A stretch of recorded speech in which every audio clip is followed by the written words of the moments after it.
온도계가 많이 온도가 올라가 있는 것을 알고 계시죠? 다른 때 영하 18도 이랬는데 지금 기온이 영상 8도로 지금 나오고 있네요. 굉장히 수치상으로는 굉장히 따뜻해진 날씨인데요. 느끼기에는 아직 좀 서늘합니다. 그러시죠? 예, 그래서 지금 온풍기도 켜 있고 그렇습니다. 봄을 기다리는 마음이 참 간절합니다. 밖에 낮에 보니까 촉촉하더라고요. 딱딱하게 얼어있던 땅, 그리고 나무도 촉촉해 보였습니다. 아마 그 수분이 이렇게 얼어있다가 서서히 이렇게 풀리면서 그 수분이 이렇게 밖으로 나오는가 봐요. 그래서 촉촉해 보이고 좋았습니다. 말씀하신 대로 오늘 열왕기상 17장 열어서 함께 보겠습니다. 열왕기상 17장 다 열어주시면 감사하겠습니다.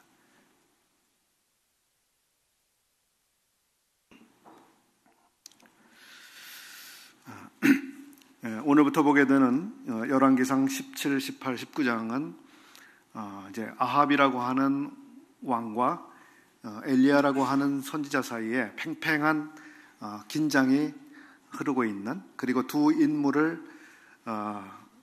그 중심에 두고 사건이 전개되고 있는 그 기록인데요.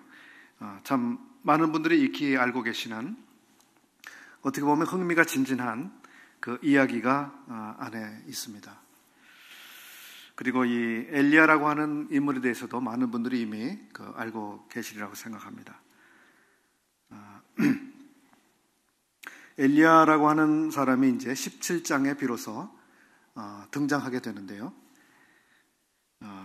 등장하기 전에 이 사람이 어떤 삶을 살았는지에 대해서는 이 열왕기상을 기록한 이분이 기록해주고 있지 않아서 저희들이 알 수 없습니다. 다만 그 뒤에 있는 여러 가지 기록들을 통해서 유추해 볼 수 있겠습니다.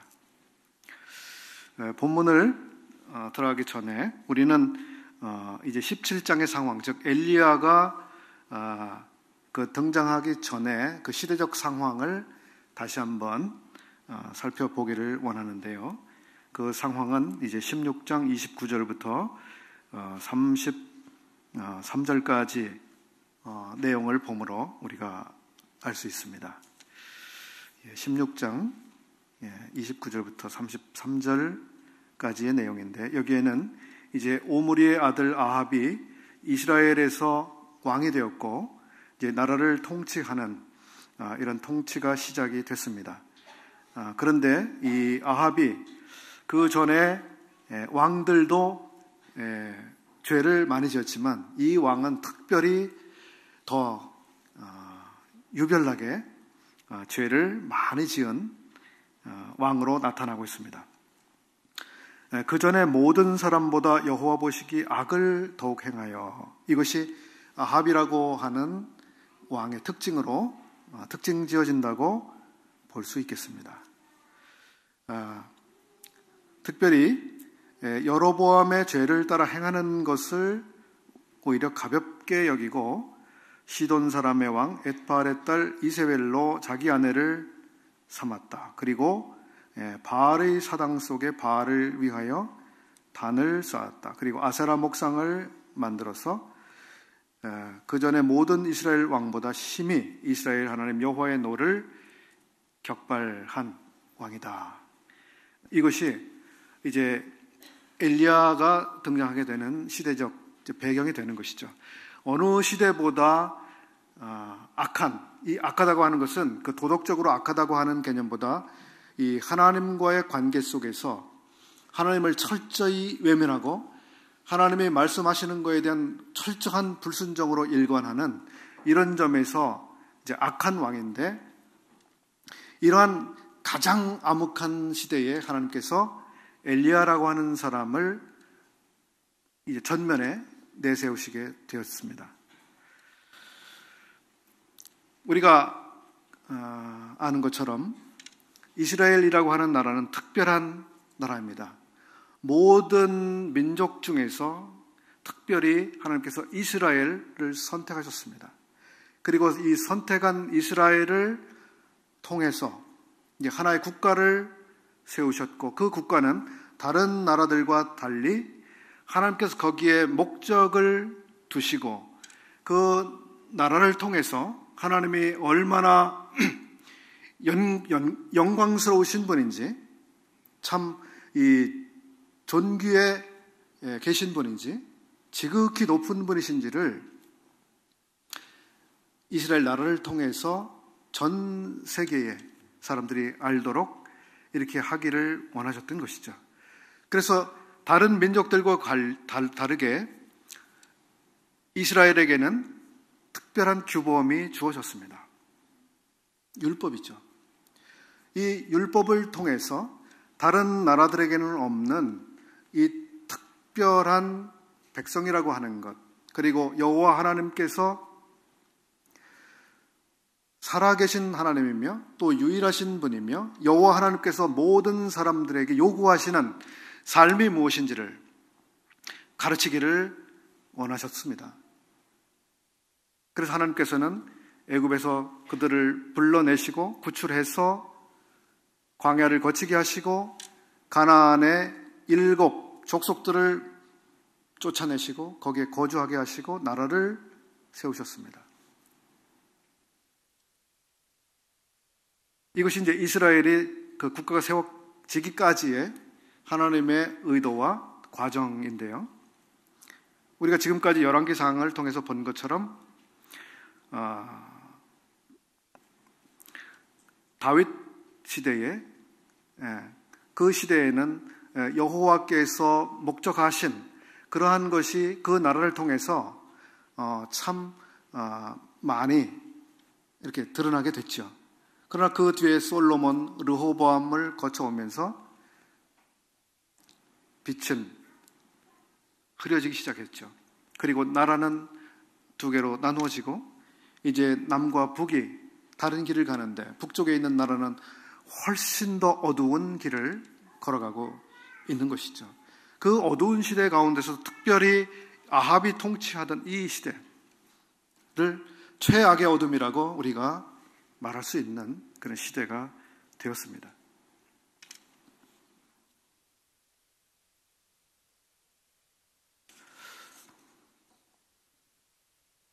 이 시대는 아합이 자기 아내를 구했는데 어떤 여성을 자기 아내로 삼았는가? 우리가 읽은 바와 같이 시돈 사람입니다. 시돈 사람의 왕 엣발의 딸을 자기 아내로 선택했습니다. 그런데 이 왕비 이세벨은 이제 모든 악의 참 중심이라고 할 만큼 그런 인물이 됐습니다. 이 여성이 이제 그 왕실의 가운데 왕비로 자리를 하면서 정말 아합을 쥐고 조종하는 그런 여성으로서 그동안 여호와를 철저히 섬기지는 못했지만 비록 이스라엘 땅에서도 여호와를 섬기는 사람들이 있었고 여호와의 말씀대로 살아가야 된다라고 하는 이런 생각을 가지고 사는 사람들이 있었습니다. 그리고 왕실 주변에도 그런 사람들이 있었던 것이죠. 그런데 이제 이 시대에는 이제 왕실뿐만 아니라 전체 이스라엘이라고 하는 나라 가운데서 여호와를 밖으로 추방한다고 그럴까요? 밖으로 밀어내는 이런 양상이 됐습니다. 그리고 자기들의 안방을 이제 바알에게 내주는 이런 시대가 된 것입니다. 뒤에서 우리가 이제 보는 것이지만 이세벨은 철저하게 여호와 신앙을 탄압하는 그런 여성이었습니다. 그 시대에 그렇기 때문에 여호와를 섬긴다고 하는 것은 대단히 불리한 조건에서 살아가는 것이고요.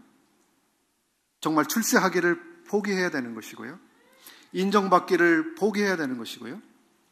사람들과 사이좋게 사는 것을 포기해야 되는 정도로 그렇게 미움을 받는 입장에 서게 됐습니다. 여호와를 섬긴다고 하는 것이.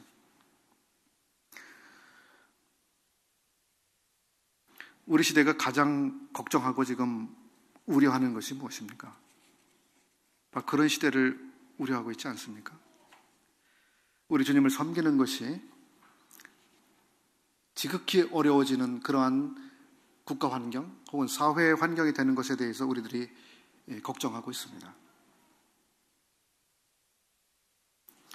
여호와 하나님께서 특별하게 부르셔서 특별한 나라를 만드시고 특별한 섭리로 그들을 보호하시고 그들을 책임지시고 그들을 먹이시고 그들을 교육하셔서 그들을 영광스럽게 해주시려고 하는 것이 여호와 하나님의 그들을 향하신 목적이었는데, 그들은 이제 여호와를 중시하지 않을 뿐만 아니라 여호와를 집 밖으로 추방하는 이런 정도까지 악해졌습니다.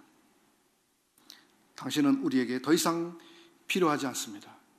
우리에게는 다른 주인이 생겼습니다. 우리는 그 주인을 앞으로 섬기며 그 주인을 따를 것입니다. 이런 상황 속에서 여호와 하나님께서 무슨 생각을 하시게 되었을까? 만약에 우리가 그 당시에 여호와 하나님의 입장이라면 무슨 생각을 하게 됐을까요? 그래, 이스라엘이 나와 언약한 언약을 저버리고 언약을 파기하고 자기들이 마음대로 나를 버리고 저렇게 살아가고 있으니 나도 저들을 버릴 것이다. 저들이 어떻게 되든지 내가 상관하지 않을 것이다. 우리 같으면 그렇게 생각하지 않겠습니까? 그렇지만 이스라엘 백성과 언약을 맺으신 하나님은 언약에 신실하신 하나님입니다. 즉 약속에 신실하신 하나님입니다. 언약을 맺으신 것에 대해서 철저하게 그것을 지켜내시는 하나님입니다. 비록 인간편에서 언약을 지금 파기한 상황이 됐지만 여호와 하나님께서는 이스라엘을 버리지 않으시기로 마음먹었습니다. 그래서 여호와께서는 그들에게 선지자를 준비해서 그들 가운데 보내셨습니다. 엘리야를 그들에게 보내셨다는 것, 이것은 여호와의 성실하심과 신실하심을 보여주시는 것입니다. 너희는 나를 버렸지만 나는 너희들을 버리지 않아. 나는 너희들을 버릴 수 없어. 나는 여전히 너희들을 사랑하고 아끼고 있어. 내게로 돌아와. 너희들이 헛된 신을 경배하는 그런 삶을 좋다고 지금 따라가고 있지만 너희들을 불행하게 만들 뿐이야.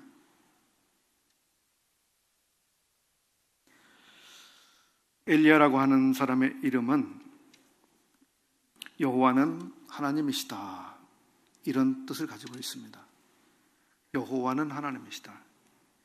이 말은 당시에 국가 종교로 자리매김하고 있는 바알 신앙에 대해서 바알이 하나님이 아니라 여호와가 하나님이시다라고 하는 것을 전면에 지금 내놓고 있는 것입니다. 17장 1절에서 그 사람은 디셉 사람이라고 말해지고 있고 길르앗에 살고 있는 사람이다, 이렇게 말해지고 있습니다. 어떤 분들은 디셉이라고 하는 것이 길르앗과 그 인접한 같은 바운더리 안에 있는 곳이라고 설명하고 있습니다. 그런가 하면 어떤 분들은 디셉이라고 하는 곳의 지명을 아주 다른 곳으로 생각하기도 하고, 디셉이라고 하는 이 지명이 고고학적으로 잘 밝혀지지 않는 지명입니다. 그만큼 유명하지 않은 촌동네라고 할까요? 그런 유명하지 않은 동네 사람입니다. 그 사람이 길르앗이라고 하는 곳에 살고 있었습니다. 이 사람을 하나님이 눈여겨보셨고 선택하셨습니다.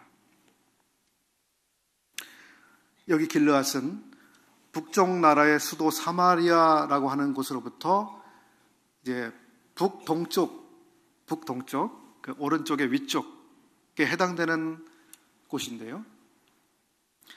성경 뒤쪽 부록에 지도가 있는 분 한번 봐보시죠. 길르앗이 대략 어느 쯤인가? 이스라엘의 수도로부터 좀 떨어진 이런 곳입니다.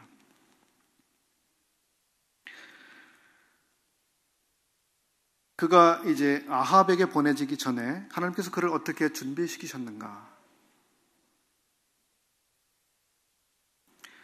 아합은 아무 준비 과정 없이 그냥 어느 날 갑자기 보내진 이런 사람은 아닙니다. 그는 철저하게 하나님이 준비시키신 사람입니다. 어떻게 그런 생각을 해볼 수 있을까요? 첫째는 그가 가지고 간 메시지의 무게 때문입니다. 무게. 1절에서 보시면 내 말이 없으면 수년 동안 우로가 이스라엘이라고 하는 이 나라에 없을 것이다. 이 말이 무엇입니까? 몇 년인지 정해놓지는 않았지만 수년 동안 이 땅에 가뭄이 임할 것이다. 이 땅이 황폐해질 것이다. 가뭄이 올 것이며 사람들이 기근에 허덕일 것이며 사람들이 굶어 죽는 그런 일이 발생할 것이다. 내 말이 없으면 그런 어마어마한 일이 이 땅에 닥칠 것이다. 이 말은 아합이라고 하는 왕의 정권과 이스라엘 전체 나라에 대한 일종의 전쟁의 선포와 같은 말이었습니다.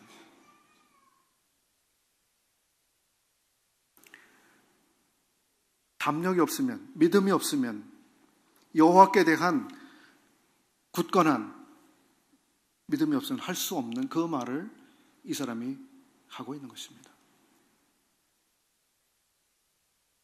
여호와의 사심을 가리켜 맹세하노니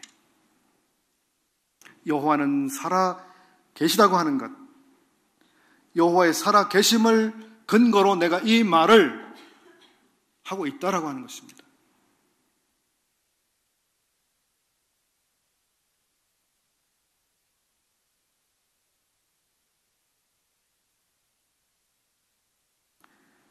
여기서는 여호와의 메시지와 자기의 말을 동일시하고 있습니다. 그렇죠? 내 말이 없으면 이라고 말하고 있습니다. 내 말이 여호와의 말씀이다. 그렇게 지금 말하고 있지 않습니까? 누가 감히 그렇게 말할 수 있을까요? 누가? 내 말이 곧 하나님 말씀이야. 어마어마한 이야기를 하고 있는 것입니다.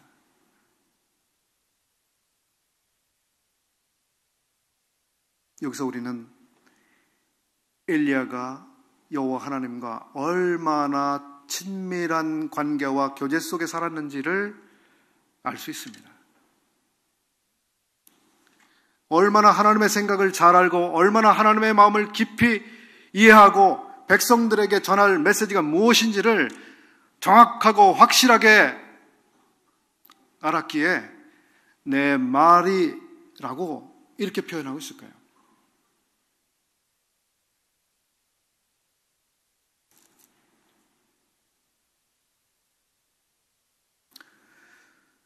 엘리야가 이 말을 전달했을 때 그가 어떤 마음으로 그와 같은 메시지를 전했을까요? 그래, 이스라엘은 잘못했어. 죄를 지었어. 심판을 받아야 돼. 가뭄이 와야 돼. 고생을 해봐야 돼. 이런 생각이었을까요? 글쎄요. 앞에서 본 것처럼 그 시대의 자기의 동족들, 자기의 국민들, 이스라엘 사람들은 왕으로부터 저 아래 사람까지 이제 신은 바알이다. 우리를 지켜줄 사람은 바알이다. 우리를 잘 살게 해주고 우리를 윤택해 해주고 우리를 부하게 만들고 우리를 영광스럽게 만들어줄 신은 바알이다. 우리가 지금 이렇게 잘 살게 된 것은 다 바알 덕분이다. 사람들이 그런 생각을 하고 그런 신앙을 가지고 그런 감사를 바알에게 가지고 가서 드리게 됐을 때 이 하나님의 선지자의 마음은 어떠했을까? 그것은 여호와 하나님의 마음과 같았을 것이라고 생각합니다.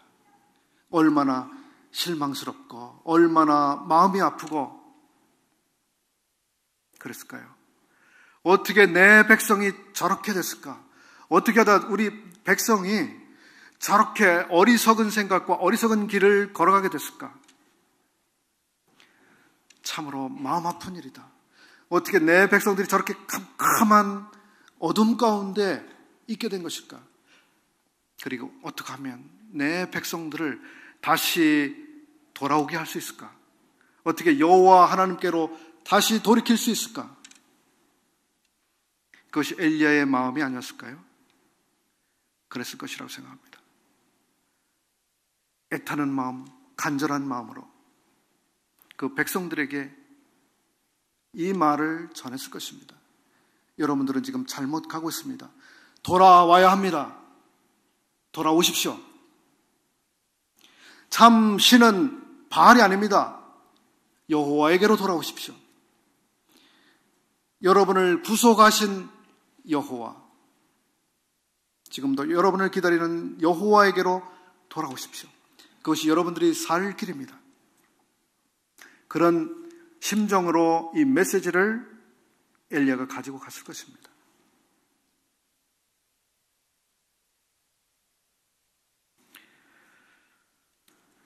엘리야가 살던 시대, 참 캄캄한 시대, 왕부터 왕비, 신하들, 수많은 사람들, 여호와를 따르던 제사장들, 선지자들, 평민들, 수많은 사람들이 이제 길을 바꿔 갔을 것입니다. 이제 여호와는 섬기지 않겠어. 이제 바알을 따르기로 했어. 우리 시대 역시 굉장히 위험하고 어두운 시대라고 하는 것을 우리도 여러 모양으로 감지하고 있습니다.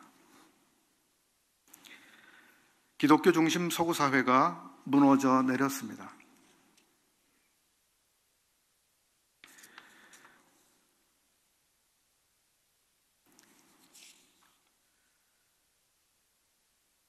서구 사회가 무너지면서 또 기독교 중심으로 형성되었던 그들의 생각과 가치관과 윤리와 삶의 방식과 사람들과의 관계, 이러한 중심을 이루고 있던 그 축이 무너져 버렸습니다. 그리고 그러한 물결이 그대로 여과 없이 지금 대한민국에 닥쳐 들어오고 있습니다. 물질 중심주의가 사람들을 이미 사로잡았습니다. 그렇죠. 더 많은 재산을 확보하는 것, 더 많은 돈을 버는 것, 이것이 곧 우리 안전이며 우리의 힘이며 우리의 자랑이 되는 그 시대를 살아가고 있습니다. 현재의 즐거움을 위해서는 물불을 그리지 않고 하나님 대신 인권이 자리를 잡았습니다. 인권이 왕노릇하고 있습니다. 그렇죠? 예. 인권보다 더 높은 것이 없습니다. 하나님보다 인간이 더 중요하지? 인간의 권리가 더 중요하지? 인간의 자유가 더 중요하지?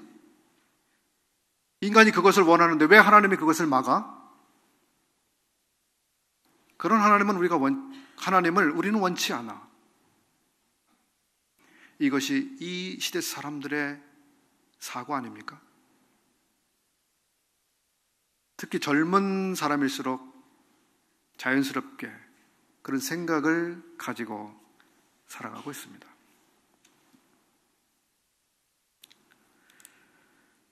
성혁명에 대해서 많은 사람들이 이야기합니다. 성혁명.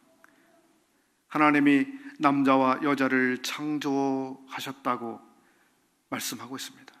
그리고 우리는 말씀하신 대로 하나님께서는 남자와 여자를 창조하셨으며 그 외에 성은 없다고 믿고 있습니다.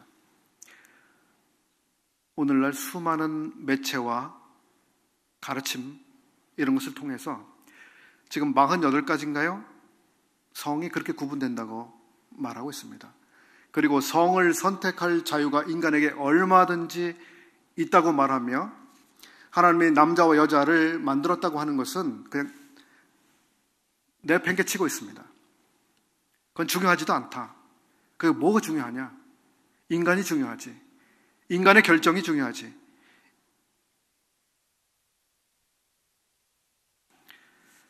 사람들은 하나님에 대한 권위를 잊어버렸습니다. 마음에 하나님 두기를 싫어하매라고 하는 말씀이 있는데요. 마음에 두기를 싫어할 뿐더러 이제 하나님이 없는 그런 생각으로 살아갑니다. 하나님은 없어. 하나님은 존재하지 않아. 우리가 알아서 하면 돼.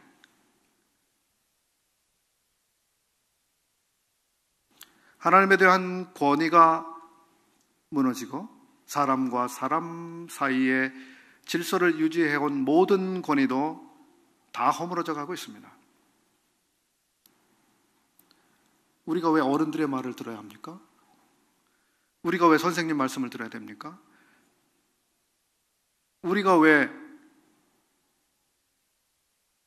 선생님의 말을 들으며 사회 지도 그 높은 지위에 있는 사람들의 말을 들어야 하며 직장에서 높은 지위에 있는 사람들의 말을 들어야 합니까? 우리가 다 똑같은 존재이고 누구나 자유가 있는데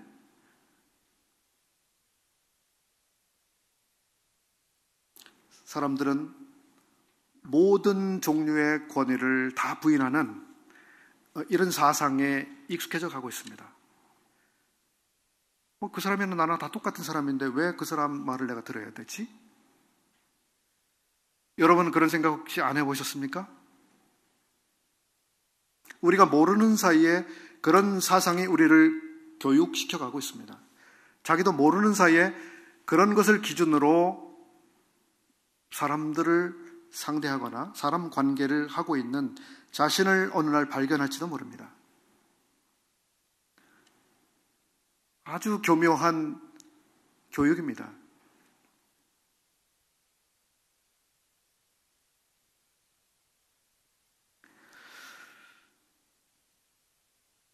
오늘날 국가를 이끌고 가고 있는 엘리트들, 파워 엘리트들, 그리고 진보적인 사람들, 지식인들의 두뇌를 채우고 있는 생각과 사상들, 그 사람들의 마음 속에는 이런 것이 들어있습니다. 우리는 똑똑하다. 우리는 지혜롭다. 우리는 어느 시대보다 더 지혜롭다. 모든 정보가 우리에게 다 있다.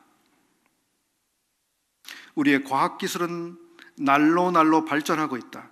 우리는 모든 질병을 정복해가고 있다. 곧 모든 질병은 정복될 것이다.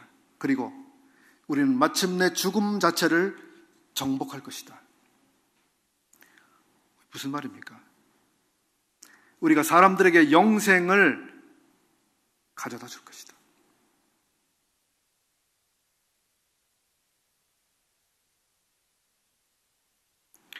우리가 그렇게 할 수 있다. 우리는 하나님의 도움에 필요 없이 그런 사회를 만들어 갈 것이다. 이것이 진보 엘리트들의 지금 가지고 있는 생각입니다. 그들의 생각 속에는 하나님이 없습니다. 하나님은 그들의 생각 속에서 하나님은 하지 마. 그건 죄야. 그걸 해서는 안 돼. 마치 그런 존재로만 생각합니다. 그래서 하나님은 자기들의 갈 길을 계속 방해하고 갈 길을 가지 못하게 억제하는 그런 존재로만 생각합니다. 왜 우리들이 하고자 하는 일에 자꾸 방해를 하시지, 하나님은?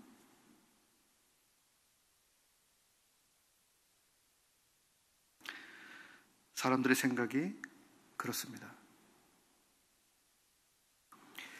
오늘날 지식인들, 특별히 진보주의자들과 인권운동가들의 철학의 기저에 무엇이 있는가? 프리드리 니체라고 하는 사람을 아시죠? 니체가 뿌린 무신론의 씨앗이 열매를 확실하게 거두고 있습니다. 찰스 다윈이라고 하는 사람 아시죠? 다윈이 진화론을 내놓은 이래 지금 진화론이 놀라운 열매를 거두고 있습니다. 인간은 진화해 왔다. 그리고 진화해 갈 것이다. 우리는 인간으로서 스스로 앞으로 진화를 결정해 갈 것이다. 우리가 원하는 대로 진화해 갈 것이다. 진화론은 단순히 하등동물에서 고등동물로 사람이 이 생물체가 변화되어 왔다는 것이 끝나는 것이 아닙니다. 그것은 하나의 사상이며 철학이고 이 사회를 이끌어가는 방향, 이것을 작용하고 있는 것입니다. 무서운 것이죠. 우리는 스스로 진화를 선택할 것이며 우리 스스로 인간의 힘에 의해서 유토피아를 완성할 것이다. 우리에게 하나님은 필요하지 않고 하나님의 도움도 필요 없다. 이것이 우리 시대의 선구자라고 하는 사람들, 그리고 이 시대의 스승들이라고 하는 사람들이 가지고 있는 생각이며 그들이 가르치고 사람들에게 주입하고 있는 사상입니다. 잘 알고 있어야 합니다. 이 중에 지금 대학생들이 많이 계시죠. 여러분들을 가르치는 교수들이 어떤 사상과 생각을 가지고 은연중에 그런 생각을 여러분에게 집어넣을지 모릅니다. 엘리야의 시대와 상통하지 않습니까? 우리는 하나님이 필요 없어. 우리에겐 다른 대안이 있어.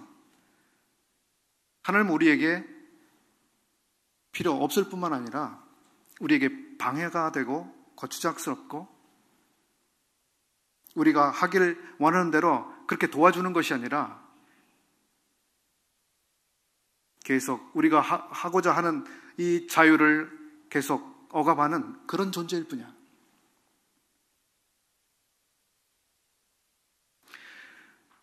엘리야 시대의 엘리야가 그 시대의 사람들의 여호와를 떠나고 버리고 바알을 숭배하는 그 길로 거대한 물결을 이루고 살아가고 있을 때 마음에 분노와 고통과 애통하는 마음으로 가득 차서 그들을 위해서 기도하고 그들을 회복시킬 수 있는 그런 방법을 하나님께 구하면서 나아갔던 것처럼 우리 시대에 우리에게 주어진 중대한 사명 가운데 하나는 바로 하나님을 철저히 등지고 살아가려고 하는 이 시대 속에서 우리가 사람들의 마음을 우리 주님께로, 우리 하나님께로 돌아오게 하는 일에 우리가 깨어 있어야 하고 그런 일을 해야 하는데 그것은 우리의 기도로부터 해야 되는 일입니다. 엘리야는 백성들에게 메시지를 전하기 전에 하나님으로부터 훈련을 받았는데 그것은 여호와 하나님과 깊이 있는 사귐을 갖는 훈련이었습니다. 하나님의 마음을 그는 알게 됐습니다. 하나님이 무엇을 요구하시는지 알았습니다. 그는 자기 백성들의 그 처참한 상태에 대해서 여호와 하나님 앞에 기도했습니다. 이 백성을 불쌍히 여겨주십시오.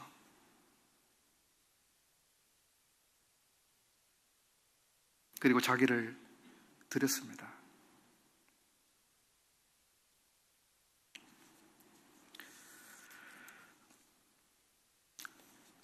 우리 시대에 사명을 잠깐 말씀을 드렸는데요. 오늘 아침에 이런 생각이 문득 들었습니다. 지식 정보화 사회와 평등에 대한 짧은 생각, 이렇게 제가 기록을 해봤습니다. 지식 정보화 사회, 세계의 모든 지식이 공유되고 있는 세상, 이 세상을 지금 우리가 살고 있습니다. 검색을 하면 다 나오죠. 궁금한 모든 것들에 대한 답이 바로바로 주어집니다. 그래서 이 시대는 누군가 더 지식이 있다고 존경을 받거나 또 우위에 있는 그런 세상이 아니게 됐습니다. 지식의 평등이 이루어진 시대, 그 시대를 우리가 살아가고 있습니다. 누구든지 원하면 바로바로 원하는 답을 얻습니다. 지식의 평등.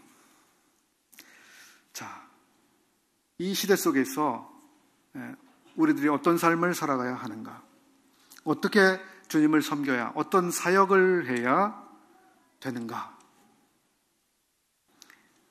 지식의 평등이 이루어졌습니다. 이것은 비록 이 세상 지식뿐만이 아닙니다. 성경에 관한 지식, 기독교에 관한 지식에 있어서도 마찬가지입니다. 검색하면 다 나옵니다. 백과사전 다 나옵니다. 주석, 강해, 넘치고 넘칩니다.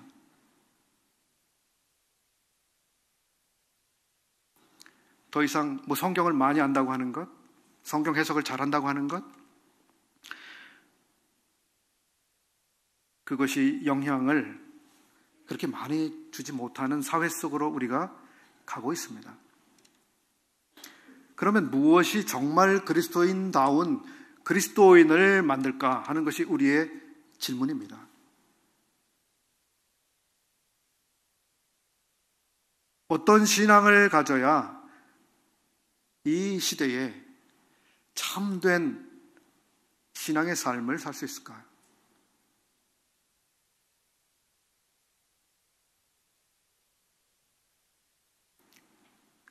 사람들의 종이 되는 낮은 자세로 섬기는 것일까요? 아니면 사람들의 감성을 잘 채워주는 그런 사역을 해야 될까요?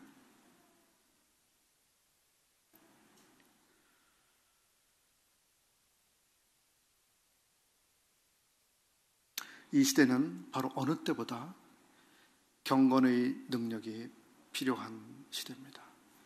경건의 능력이 필요한 시대. 경건의 능력, 그것이 무엇입니까? 하나님의 능력입니다. 하나님의 능력.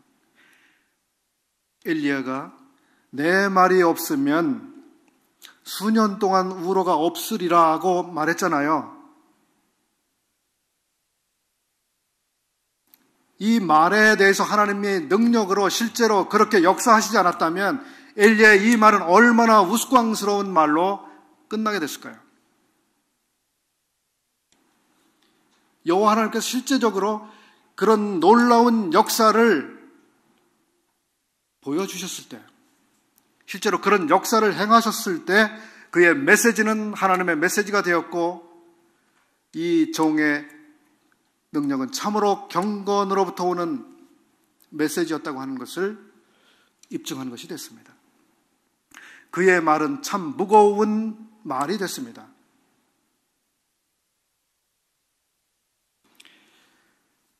대단히 중요한 숙제를 안고 이 시대를 우리가 살아가게 됐습니다. 경건의 능력, 이것이 무엇보다 필요한 시대. 그 경건의 능력이 우리에게서 나타나려면 어떻게 해야 될까요? 어떻게 해야 될까요? 더 많은 하나님과 시간을 가져야 하는 것이죠. 더 많은 시간을 하나님과 보내야 합니다. 더 많은 시간을 주님 앞에 기도로 보내야 합니다. 더 많은 시간을 주님과의 교제 속에서 주님의 생각을 알고 주님의 마음을 알고 주님의 계획을 알고 주님이 주시는 메시지를 가지고 살아가야 합니다.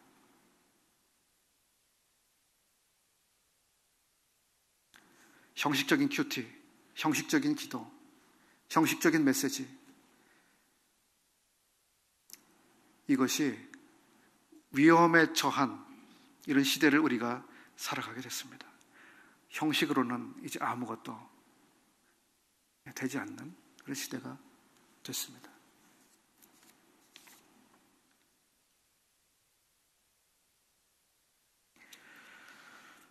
여기 엘리야는 나의 섬기는 이스라엘 하나님이라고 말하고 있습니다. 엘리야 자기는 나는 여호와를 섬긴다고 선언하고 있습니다. 왕을 비롯해서 이 나라 사람들의 대다수가 아니 전 백성이 바알을 섬긴다고 할지라도 나는 여호와를 섬긴다고 선언하고 있습니다. 우리에게 이것이 지금 강력하게 필요한 시대입니다. 나는 여호와 하나님을 섬기는 사람입니다. 나는 예수 그리스도의 사람입니다. 그의 말씀을 따라 사는 사람입니다. 우리는 불굴의 믿음으로 담대하게 우리의 신앙을 밝혀야 하는 그 시대를 살아가고 있습니다.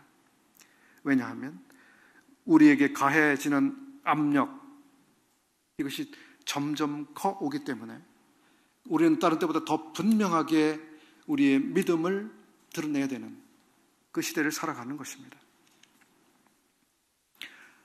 바알의 시대에 여호와를 섬긴 사람들이 더 분명하게 드러났습니다. 이 시대가 암흑할수록 여호와를 섬기는 그 신앙의 사람들은 더 분명하게 나타날 것입니다. 이 시대가 혼돈해지고 사람의 권리나 자유나 인권을 최상위에 놓고 자기의 선택과 자유를 부르짖고 그런 시대를 살아갈 때 우리는 내 자유가 아니라 하나님의 말씀을 따라서 살아가는 사람입니다라고 하는 이러한 신앙은 사람들에게 인기를 얻지 못하지만 그러나 어느 때보다 가치 있는 신앙으로 드러나게 될 것입니다.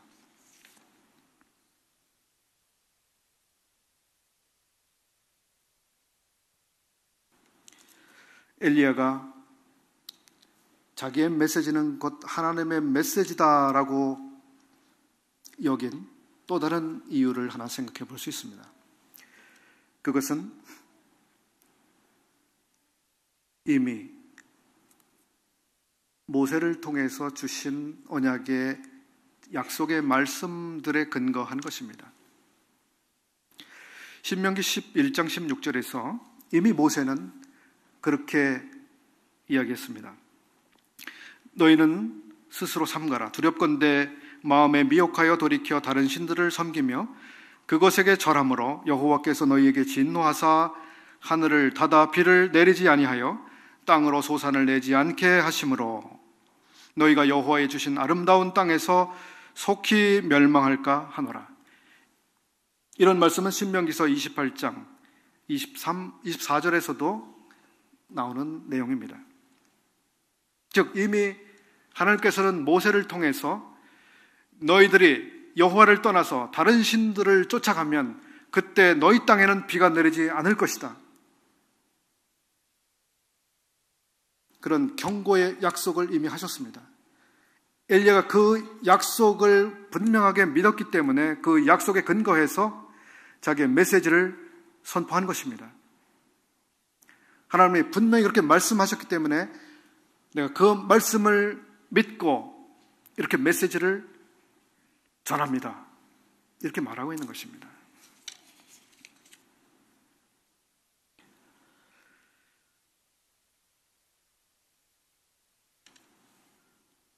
여기 수년간 우로가 없으리라. 비와 이슬이 내리지 않을 것입니다. 그것은 도전장입니다. 이스라엘 국가에 대한 도전장입니다. 왜냐하면 사람들은 바알을 섬기고 있었습니다. 아시는 것처럼 바알이라고 하는 신은 풍요의 신입니다. 풍요의 신. 그들에게 곡식과 열매와 모든 것들을 풍성하게 가져다 주는 신, 성공과 번영을 가져다 주는 신이라고 믿었습니다. 풍요의 신이기 때문에 바알은 비를 내려주는 신이라고 그들이 생각했습니다. 비를 주관하는 신. 엘리야는 거기에 도전하고 있는 것입니다. 비를 주고 안 주고는 바알의 소관이 아니고 여호와 하나님의 소관이다. 여호와 하나님의 권한이다. 여호와 하나님의 능력이라고 도전하고 있는 것입니다. 결과가 무엇입니까? 참으로 3년 반 동안 하늘이 닫혔습니다. 이 사건을 통해서 비를 내리고 내리지 않고 비를 주관하는 것은 더 이상 바알이 아니고 여호와라고 하는 것을 증명하셨습니다. 그래서 참된 분, 참된 하나님께로 돌아오도록 입증한 것입니다. 뒤에서 엘리야를 그릿 시냇가로 보내셨습니다. 까마귀를 통해서 떡과 고기를 보내서 먹게 하셨습니다. 까마귀를 사용하셨습니다. 먹을 것을 해결하셨습니다. 그 다음 사르밧 과부에게로 보내셨습니다. 사르밧 과부는 참 가난한 삶을 살고 있었습니다. 자기 아들과 둘이 살고 있는데 이제 한 움큼의 가루밖에 없고 조금의 기름밖에 남아있지 않은 아주 최빈층의 삶을 살고 있는 그 가정이었습니다. 왜 하나님께서 특별히 그 가정을 선택해서 거기에 보내셨을까요? 엘리야를 향하신 뜻이 있을 것이고 이스라엘을 향하신 뜻이 있을 것이고 또 하나는 이 과부를 향하신 뜻이 있을 것입니다. 엘리야를 향하신 뜻은 무엇일까요? 사르밧 과부에게 명하여 너를 공개하도록 했다고 여호와께서 말씀하셨습니다. 엘리야가 가보니까 정말 찢어지게 가난한 가정이었습니다. 그리고 실제 먹을 것이 지금 바닥난 가정이었습니다. 그 가정에 가서 기한을 정하지 않고 언제까지든 그들이 너를 먹여줄 것이다 하신 약속을 얼마나 의지할 수 있었을까요? 이제 우리에게는 먹을 것이 조금밖에 남아있지 않고 기름도 다 떨어져 가고 이제 나는 나무 몇 가지를 주우러 가는 이런 사람입니다. 이런 상황을 볼 때 실망스럽지 않았을까요? 더구나 사르밧 과부에게 너를 공개하도록 명했다고 하셨는데 사르밧 과부가 당신에게 줄 것은 없습니다. 이렇게 말하는 상황이 얼마나 난처하게 생각이 됐을까요?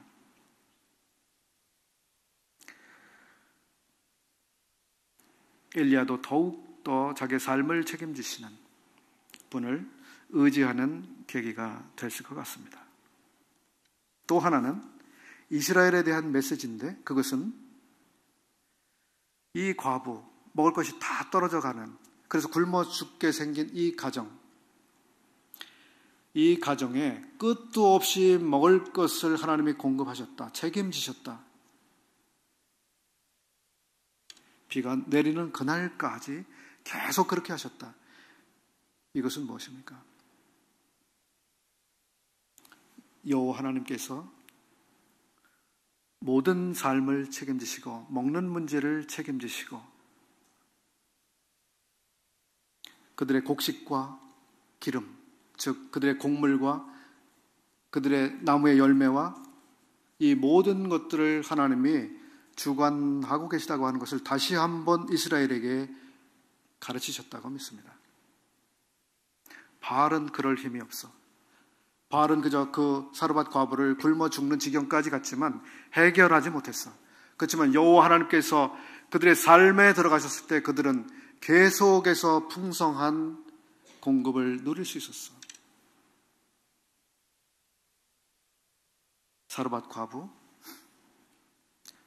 그는 엘리야가 오기까지 여호와를 신앙하는 삶을 살고 있었던 것 같지는 않습니다. 12절에서 우리가 당신의 하나님 여호와의 사심이라고 말하고 있는 것을 보게 되는데 여호와는 엘리야의 하나님일 뿐이었습니다. 그에게. 그렇지만 이제 17장의 마지막까지 우리가 읽어보게 되면 이 사르밧 과부의 믿음이 놀랍게 형성되어 있는 것을 우리가 볼 수 있습니다. 참으로 하나님께서는 이 사르밧 과부를 위해서도 그녀를 선택했으며 사르밧이라고 하는 곳으로 선지자를 보내셨습니다. 사르밧은 시돈이라고 하는 지역입니다. 즉 이세벨의 고향이 있는 그쪽입니다. 이스라엘의 국경 밖입니다. 거기는 여호와를 신앙하는 그런 나라 밖입니다. 이 여성에게 하나님의 선지자를 보내셨습니다. 하나님의 특별한 은혜를 입은 것이죠. 누가복음 4장 26절에서는 이 부분을, 이 사건을 인용해서 또 말씀하고 있습니다. 주님께서 고향 동네에서 여러 이적을 행하시고 가르치실 때 고향 동네 사람들이 예수 그리스도를 믿지 않았습니다. 그때 주님께서는 이 사르밧 과부를 통해서 엘리야를 공개했던 이 사실을 들어서 말씀하셨습니다. 엘리야 때에 이스라엘에 많은 과부가 있었지만 어떤 과부에게도 보내지지 않고 국경 밖에 시돈 사르밧이라고 하는 곳으로 종을 보냈다. 왜냐? 이스라엘에서는 여호와를 존중하지 않았지만 오히려 이스라엘 밖에 있는 이방인이 오히려 여호와를 존중했다고 하는 이것을 그 당시에 보았던 것입니다. 주님 당시에도 주님 고향 동네에서는 사람들이 오히려 주님을 불신했습니다.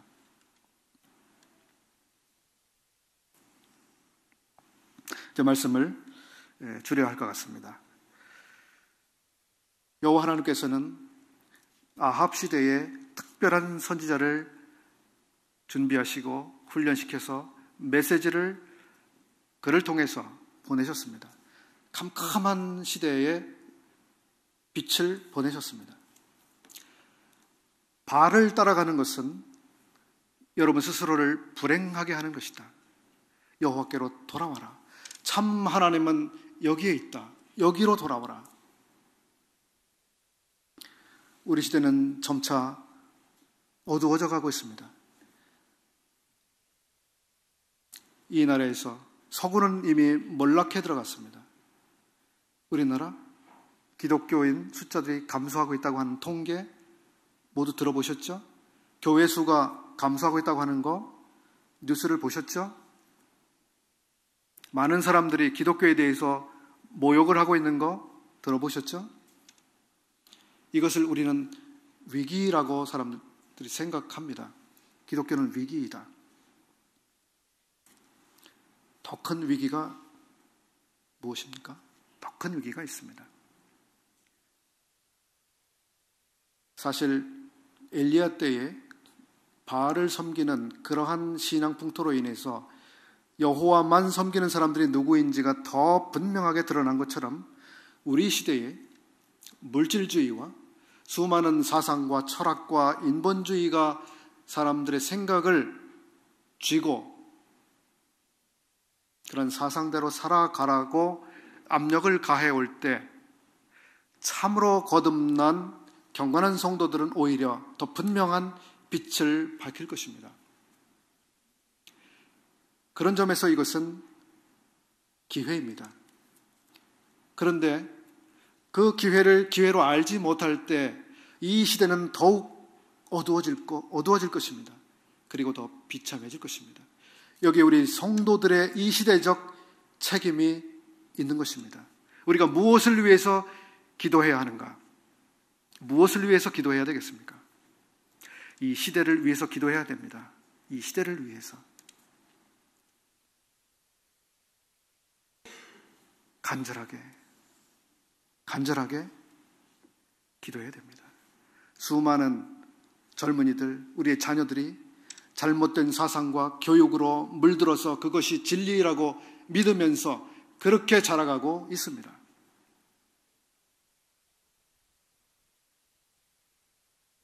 이것은 싸움입니다. 싸움입니다. 영적 싸움입니다.